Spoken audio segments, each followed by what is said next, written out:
Hello, Jenny Hall here for Ink on 3. Today I'm sharing a slimline card with the beautiful stamp set from Ink on 3. I'll be stamping with Fadeout no-line watercolor ink onto a piece of Bristol cardstock. You could see here that I am stamping this series of images more than once. In fact, I stamped them all 3 times.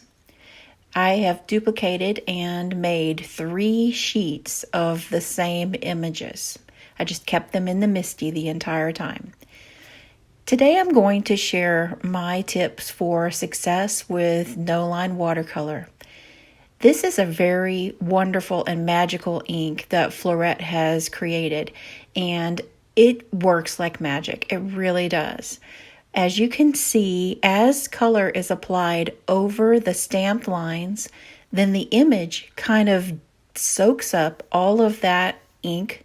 It's just enough to be able to really tell. And it just amplifies the color in that area so that you can see what you're doing. Now, I like to create images that have a lot of depth and color. So this particular project today is going to have some really bold colors. I want the flowers to stand out tremendously from the background. So I'm using some kind of scary colors. And when I say scary, it's like they're so bold and bright that it's a little scary that I might mess things up because it's too bold. But no worries, if you want to follow along and try this method, then I guarantee it'll work great for you. So I'm starting out with the darkest color in the most shadowed recessed area. And then I take the next shade lighter and pull the color by touching the dark color with the tip of the Zig Clean Color Real Brush pen and bringing it out while it's still wet. That ink will not have settled into the Bristol paper yet, and it can be blended and moved around. I like to put the pen directly on the stamped line, and that will just give me a demarcation of where I want to put the color, but it also enhances that stamped line.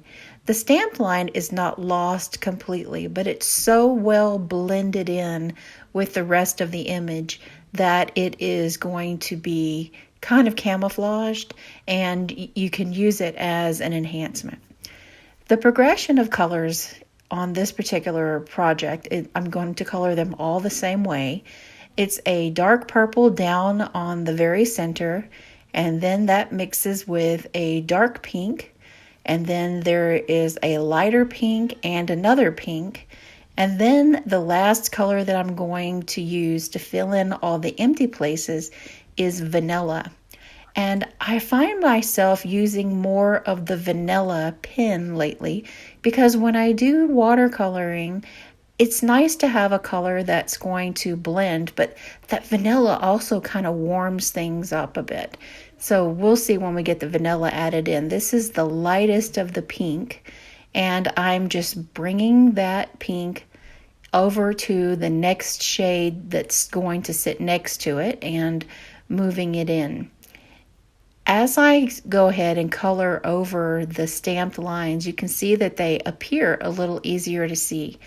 I stamped all of the images 3 times with the MISTI and the Fadeout ink because it's much easier for me to follow it and see it on the paper. One layer of ink will work out just fine, but 3 is kind of what I need. Now here's a look at that vanilla. It's not white, but it's so close to being just an empty color, but it just brings the warmth and creates what would normally be a very light area. I can't leave the white areas uncolored. They have to have some sort of shade as they would in nature. So that vanilla pen works perfectly. There are some areas of the image that I have not yet touched, and those are the cupped section of the petals. And so now I'm going to touch them all with the vanilla pen and then come back in with the darker of the few pinks and then I'm going to go right over that stamped line and then use the vanilla again to kind of spread out that pink.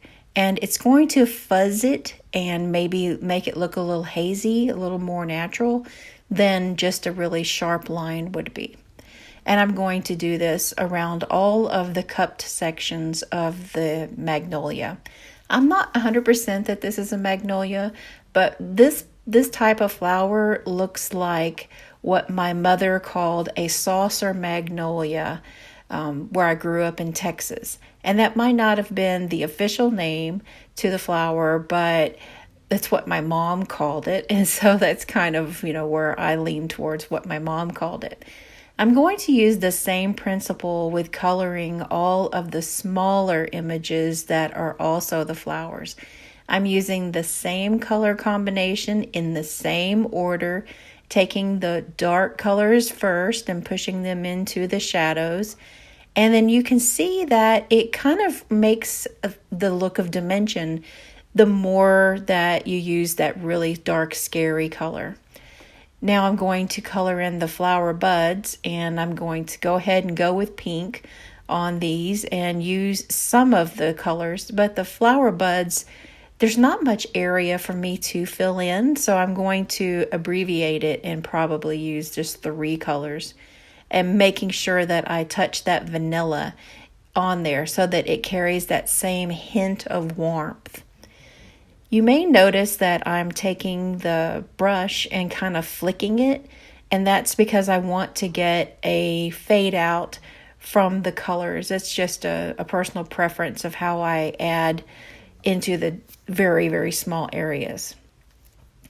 On the section of the greenery, then I'm drawing the lines with a medium green, and then I've gone back and added a thin line of a darker green, and now I'm using yellow green to kind of do that blending that the vanilla was doing on the flowers. The yellow green is a very super warm color, and that is going to really help the images be very, very bright.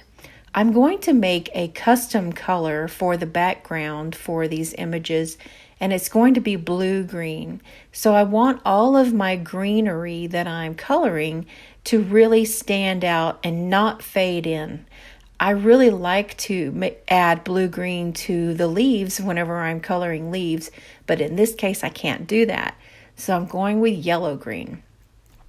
And I'm starting in just like I did before on the flowers and adding that darkest down into the shaded areas and then just kind of fading it out. And you can see here the final result of the flowers. I painted all 3 of the panels very similar. I used the same technique. Sometimes I used a little more purple than others. Now there's a tiny little flower center that is included with the beautiful stamp set, and it's great because I can go in and I don't have to worry about coloring over the flower centers. I can just stamp them, and this would be something that I could do with either black or maybe like embossed white, but in this case I really want that darkness. I want them to be just as concentrated color as possible. I didn't find a stamp that was the same purpose for the smaller images, so I used a Sharpie marker and just went ahead and drew those on so they would match the centers of the larger flowers. Excuse me. Now I'm using the Bristol paper and an ink blending brush from Trinity Stamps, and this is Peacock Blue Atelier ink. I absolutely love using Atelier inks for creating backgrounds. This blue one is my favorite color, and there's, I don't know, something so attractive about this color to me. It's just the depth that it builds up, the more and more layers that are blended onto the paper is just absolutely gorgeous. So any chance that I get to use this blue ink, I'm all over it. Now I'm going to give this a streaky kind of look. Sometimes when I'm ink blending, streaks are unintentional, but today, this particular project, it was definitely intentional. But because I want a blue-green background, I'm adding some goddess green right on top of the blue. I'm holding the ink blending brush close to the head because I'm trying to go really fast. I spent so much time painting the flowers that I wanted to get my background done just a little more quickly. I'm using the Distress sprayer to add some water droplets and pick them up with a cloth. Now that this is a slimline card and the measurement of the finished card is 3.5 inches wide by 8.5 inches tall. So when my card base was created, I cut my paper to 7 inches wide and scored it at the 3.5 inch mark. In the background, you may notice that the Bristol paper is created from a die. You can see the little stitched marks, and that is from a slimline die from Trinity Stamps. I'll be sure to include all of the product links for Ink on 3 and other companies down in the video description. I tend to first lay out all of the flowers first to see how I'd like to have them. And I make sure that I have some of the images on and off of the card. And that is because it's going to look a little more natural and pleasing. And I sometimes cringe whenever I cut those flowers off, but it's for the greater good. I know that it's going to complement the design. And see, check it out. It did. It worked out okay. Sometimes I save those cut flowers and I'll use them on another project. I'm going to use a sentiment on black paper, and I'm using the Ink on 3 Arctic White Ultra Detailed Embossing Powder. This is a great, very fine, detailed embossing powder, and you can see here that it just takes to the image very nicely. So I am going to clean that off and get all that anti-static off. And now I'm going to fussy cut around the beautiful word. Now I left hello on a strip so that I can make it sort of like one unit that's going to stretch across the card here down at the bottom. And so I made sure to leave enough room on the left and on the right so that the word is going to kind of stand out, and this is going to morph into more like just a sentiment strip or a banner across the card instead of being two separate pieces, because it kind of looks like one. I noticed that I missed a spot on the embossing powder with my heat tool, so I'm using a white gel pen to do a little quick fix and go over that area so that it looked pretty on this sentiment. And I decided once I have that pin out that I might as well just add a few tiny, tiny, tiny little pinpoint white dots to right beside a few of the black little flower centers.